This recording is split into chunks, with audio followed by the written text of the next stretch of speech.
Hi mga kayuman! Welcome back again to our channel. And by the way, our video for today ay mag-unboxing tayo. So, yung i-unbox natin ay yung in-order ko sa Lazada. So, in-order ko pa ito nung March, nung 3/3.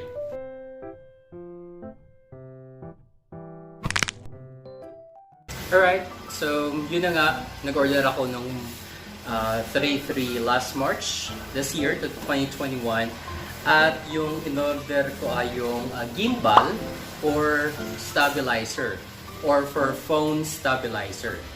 So kung familiar kayo doon, yun yung parang pan-anti-shaking kung nag-vlog kayo using your phone, especially kung nasa labas kayo at bit-bit. Yung pag naglalakad kayo para hindi siya shaky, tapos soft yung pagka-film you using your cell phone. And by the way, in-order ko ito sa Lihan Home. So sa Last Global. So China, sa China pa ito. So in-order ko siya ng March 4 and then na-receive ko siya ng March 16. Okay? Kasi nga overseas yung pag-order, di ba? Medyo matagal. So for excited talaga ako nito. So, as in yung excited, grabe talaga. Sabik na ako kasi parang syempre pag nag-vlog ako, parang syempre dagdag confident, especially pag nasa labas. Kasi nga 'di ba, may gimbal ka and then maganda yung pag-film, tapos hindi siya shaky pag takbo-takbo. Meron akong vlog na Wakaton serye. So gusto ko talaga sana gamitin 'yon. Kaso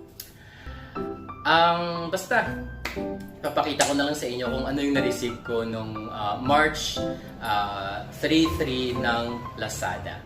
And ito na nga po yung na-receive ko. Taran! So kung nagtataka kayo, bakit parang na siya, dito, hindi na clear yung mga sulat kasi nga sabi ko nga nung March pa ito. Ngayon na ako nagkalakas ng loob na unboxing ito or ito buksan. Actually hindi ko siya nabuksan pero naano ko na dito kay Noah. So at first natanggap ko to nung ngayon, yun nga sabi ko natanggap ko siya ng March 16 so mga 2 PM. So kakagising ko lang nun actually kasi nga trabaho ko pang gabi. So every morning tulog talaga ako. So nung na-receive ko, nanap ako ng nagdi-deliver. I think J&T. Tapos naka-prepare na rin yung pera ko kasi cash on hand. Pero nung tinawag ako tapos nakita ko yung item, sabi ko, yan na po yung order ko. Bakit po ang liit? So since hindi na ako nakapag-isip, ayun binayaran ko tapos kinuha ko yung item. And unang kita ko pa lang talaga, syempre magtataka kasi tingnan mo naman to, parang ewan yung di ba, pang package. After ko noon ma-receive, yun, nag-message agad-agad ako sa seller which is Lian Home. Tapos nung after ko mag-send ng message, sabi ko na receive ko na yung order ko. So, kaso na-receive ko ng wrong item. So, paano ko i-record? Tapos, sabi nila, really sorry for you. Products are inspected before shipment. So, it must be have a trouble on the shipping. So, yun yung sabi nila. So, yun nga, mina-expect naman daw nila bago nila dinideliver. Tapos, yung sabi nila, we can resend for you, but the recent logistic channel was closed by Lazada. So could you please keep it? I-keep ko na lang daw. We can give you a voucher. Or when you can place a next order, please tell us. We can add up the new product for your order if it's okay. Then yun. So, actually ko naintindihan kung paano ba ito, yung sabi ng voucher. Tapos sabi ko, sure, but how? How can I get the voucher? Sabi nila, bibigyan daw nila ako ng... Actually, this one is a special voucher. Bigyan nila ako ng voucher na $4.90. So, ito yung binigyan nila ako. $4.90. Yan. So, nagtataka ko ba't 490 lang? By the way, yung price nito ay 2,616. Yeah, 2,616.19 centavos. So, ito yung ganito yung price niya. So, of course, if it's 490 only, hindi siya talaga enough para ano sa bagong order. So, after nun, syempre hindi ko tinanggap, diba? Nagbigay sila this their maximum voucher sent for you. Please use it as soon as possible. Thank you. And then, ito yung binigyan lang amount. 930. Still, not enough kasi hindi nga siya half eh. So, napag-isip ko, kung 9:30 tapos mag-order ako ng bago, hindi na lang ako bibili, hindi na ako mag-aaksaya ng oras, hindi na ako mag-aaksaya ng pagbili ulit. Especially na na ganito na nangyayari, 'di ba? Masyado ng hassle. Actually, din to, parang nag-requestan ako ng ibabalik ko sa return item, wrong item, parang ganun. Kaso ang hassle kasi nga 'di ba ako pa magdadala sa JNT kasi wala sang binigyan na option na pwedeng i-pick up sa bahay, kundi dadalhin ko talaga mismo sa JNT. And then wala ding malapit na JNT sa lugar ko. Buti sana kung LBC malapit kasi napaka-convenient ng LBC kumpara mo sa JNT eh.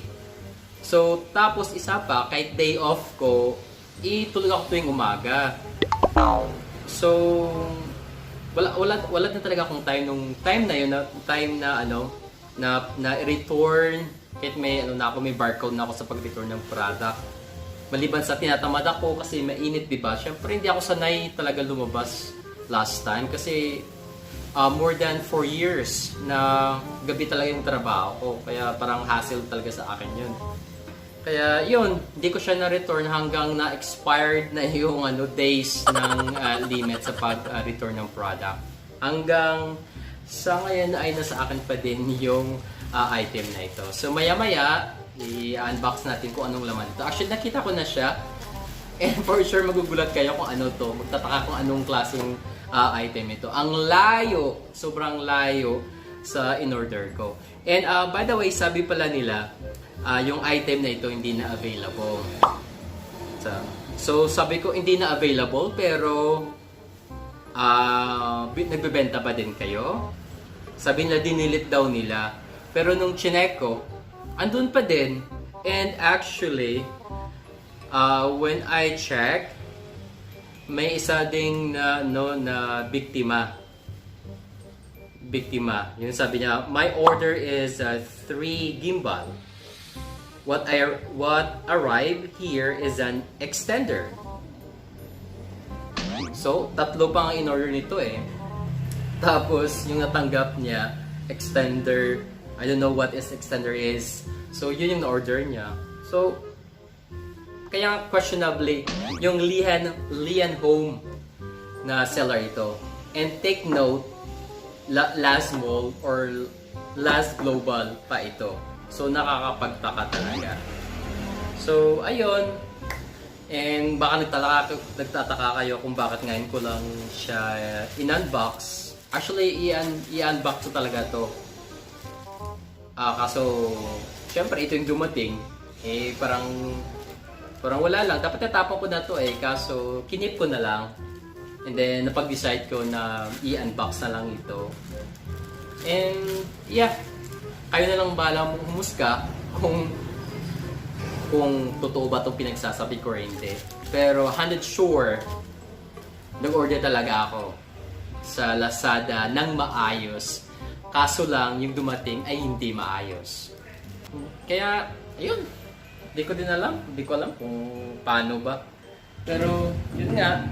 Pag nag-order tayo sa Lazada, kahit last mall pa yan, last global, mag-ingat-ingat pa din tayo. Diba? Kasi yung hassle sayang yung pera, especially 616 point something.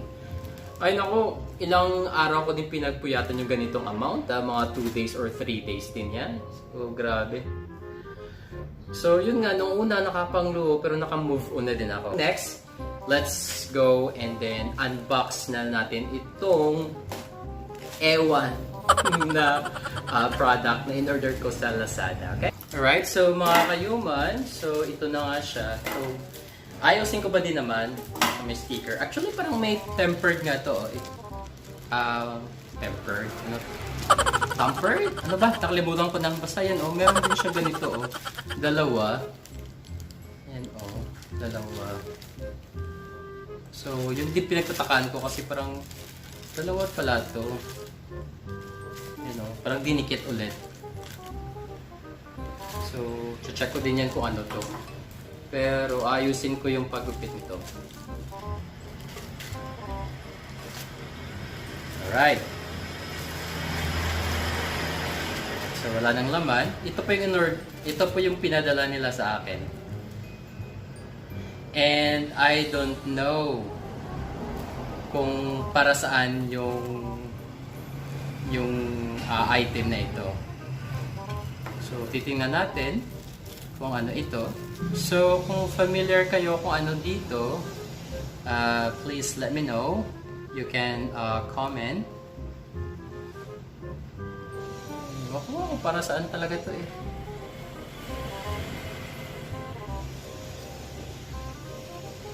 Yan. Dalawa.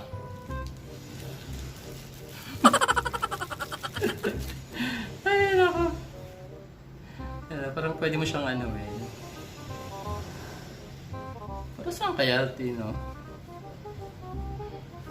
Hindi ko talaga alam kung ano dito. Pero yeah, ito nga yung in-order ko. And yeah, so this one is made in China. So itatago ko siya as a remembrance para magtanda din. So lesson learned. So kung if you think na hindi, nung tulad niyan, cash on hand naman, tapos sa palagay mo hindi tama yung in-order, pwede naman daw sabi ng karamihan na wag mong tanggapin tapos pabalik mo na lang. Tapos wag mong bayaran. Eh during that time kasi hindi ko alam kung anong gagawin eh. Kasi after more than 1 year, first time, yun lang yung time ulit nakapag-order ako sa Lazada. At saka hindi talaga ako mahilig mag-order online. Kasi usually talaga, pumunta talaga ako sa store para i-check yung product para sigurado talaga ako. So medyo, ayun, kakatrauma na din. Okay lang sana kung mga 100 or 500, let's say, kahit 500, okay lang. Pero pag mga more than 2,000, medyo mabigat din yun sa sa bulsa. So Lazada, kayo nang bahala humusga. Basta ako nagsasabi ako ng totoo dito. And isa ako dito sa mga customer na maayos nag-order at nakatanggap ng hindi maayos. So paki-check na lang nung na to, Lian Home. I don't know kung kasalanan ba nila ito or kasalanan ng nag-deliver. So yun mga kayuman, hanggang dito na lang yung vlog natin. So hindi ko alam kung ano ba ang maitutulong nito or what, or paninira ko ba ito sa seller ng Lazada or sa Lazada. Here is for awareness lang talaga. But thank you so much for your time sa panood ng vlog ko today sa unboxing ng Scam Kinemi na na-order ko sa Lazada noong 3/3 last March this year 2021. So, see ya on our next video and Pezio, mga kayuman. Bye-bye for now.